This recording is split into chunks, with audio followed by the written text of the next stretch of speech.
हाय hello नमस्ते and welcome to learn with PG. I hope you all are doing great and आपका weekend बहुत अच्छा होगा।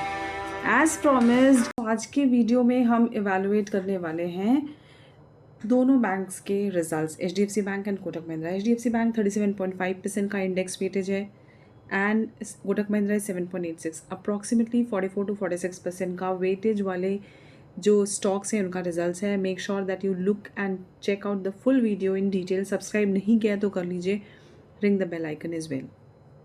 सो guys, HDFC bank के results पहली लाइन पढ़ते हैं, अच्छी लग रही है। HDFC bank Q2 results, PAT rises 5% YOY, 5% year on year, looks good to 16,821 CR, beat street estimates. ये लाइन थोड़ी अट्रैक्टिव है। I tell you why. I am a person who believes a lot on valuation and expectation theories. Why? I give an example. For example, price कोई भी stock का है वो depend करता है बहुत ज़्यादा कि डिमांड क्रिएट हो रही है नहीं, और डिमांड क्रिएट होता है वैल्यूएशन से।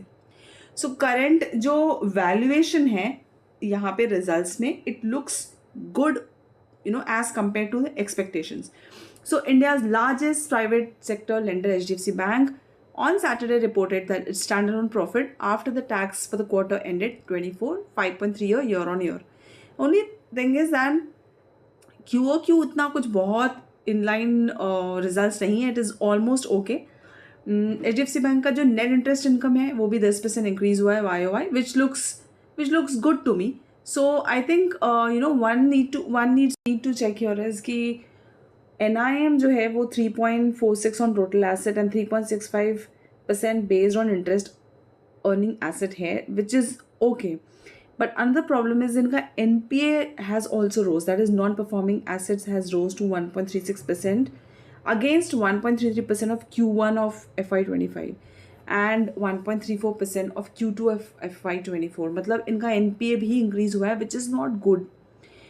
गाइस, कोटक महिंद्रा बैंक का Q2 रिजल्ट्स के हेडलाइन से आई गेस आपको समझ में आ गया होगा, there is a problem, it is missing the market estimates. Though the net interest income surpasses the estimates, that's great। Net interest income में एक अपसाइड है, बट देन अगेन जो मार्केट एस्टिमेट्स है, मैंने अभी आपको थ्योरी समझाई प्राइस, वैल्यूएशन और एक्सपेक्टेशंस की। I hope you have understood that. So उसके हिसाब से हम देख लेते हैं what was the projected net profit जो था वो था करीब 3,494 CRs, अराउंड 3,500 CRs, और जो इनका जो reported profit है, it is 3,344, around 3,350, which is having 150 CR का difference. So that's why शायद थोड़ा negatively react कर सकता है। So apart from this, if you go to my YouTube channel and if you find out कि मैंने Reliance के results के just पहले एक वीडियो बनाया था जहाँ पे apart from Reliance update and levels for indices, मैंने कुछ और आपको एक important update दिया था। I'll just play that for you. Here it is. So guys, another trigger in market is this. India का CPI inflation है वो 9-month high पे चल रहा है, और इसकी वजह से the biggest challenge is that I don't think so that rate cut के chances अब आगे हो सकते हैं। This is the highest retail inflation rate since December 2023। मतलब आप सोच लीजिए 9 month में पहला ऐसा डेटा आया है जहाँ पे we need to actually worry। So ये मार्केट के लिए एक रिएक्टिव न्यूज़ हो सकती है। So if you understand and if you're following me on this, I would request you to go ahead with another news which I'll just show you here is this news clearly. Then RBI says that rate cut would be risky. If you just check out the details here, it says that rate cut is risky, premature as growth remains steady, says RBI Shatikanta Das. So मैंने एक आपको clear vision इसके ऊपर भी दे दिया था advance में, that there can be a difficulty ahead in any kind of rate cuts.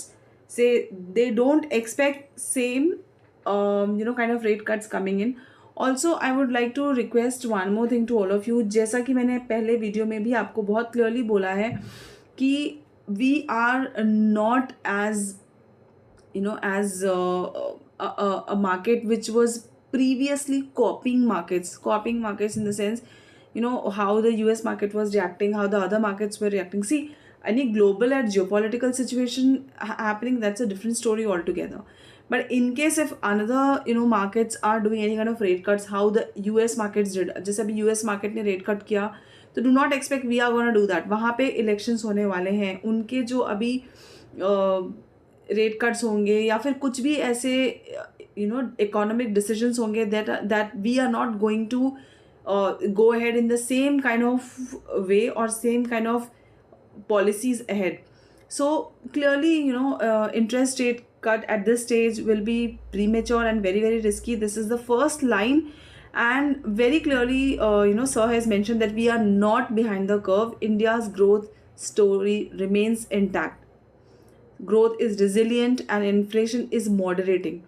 But the rate cut at this stage will be risky. We'll have to wait for the incoming data and for overall inflation outlook. Inflation outlook CPI data आपने पहले ही देख लिया था मेरे एक video पे.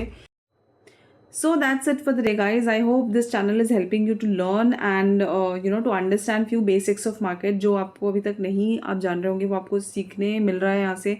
अगर मिल रहा है तो फटाफट से ये चैनल का लिंक अपने फ्रेंड्स को शेयर कर दीजिए. एंड अगर हम 1000 सब्सक्राइबर हो जाते हैं जल्दी, as I have promised, I will make sure that I will be starting learning videos as well. तो अगर आपने सब्सक्राइब नहीं किया तो कर दीजिए, अपने फ्रेंड्स को ये वीडियो शेयर करिए अगर आपको अच्छा लग रहा है तो. If they are learning and they are aspirants in stock market, and I hope आपका वीकेंड अच्छा होगा. करवा चौथ स्पेशल एक स्टॉक आप पोस्ट करने वाली हूँ. बैंक निफ्टी और निफ्टी के लेवल्स के लिए टेलीग्राम पे रेफर कीजिए. लिंक यहाँ पर दिया हुआ है, मेरे सारे चैनल्स का link, WhatsApp, Instagram, Telegram, Twitter, सब जगह का लिंक यहाँ पे ऑलरेडी मेंशन है. Please go and subscribe to these social media handles as well for various updates. So just a quick thing that WhatsApp is majorly live market में आपको voice notes मिल जाएंगे, क्या करना है क्या नहीं करना है. Instagram is my personal handle. If you want to follow that you can. Telegram में आपको live market update मिलते हैं, और Twitter पे आपको various information with respect to stocks and what I generally think of, सारी चीज़ें मिल जाएंगी. So thank you for following me, और thank you for subscribing to the channel. If you haven't, please do. And कल मिलते हैं.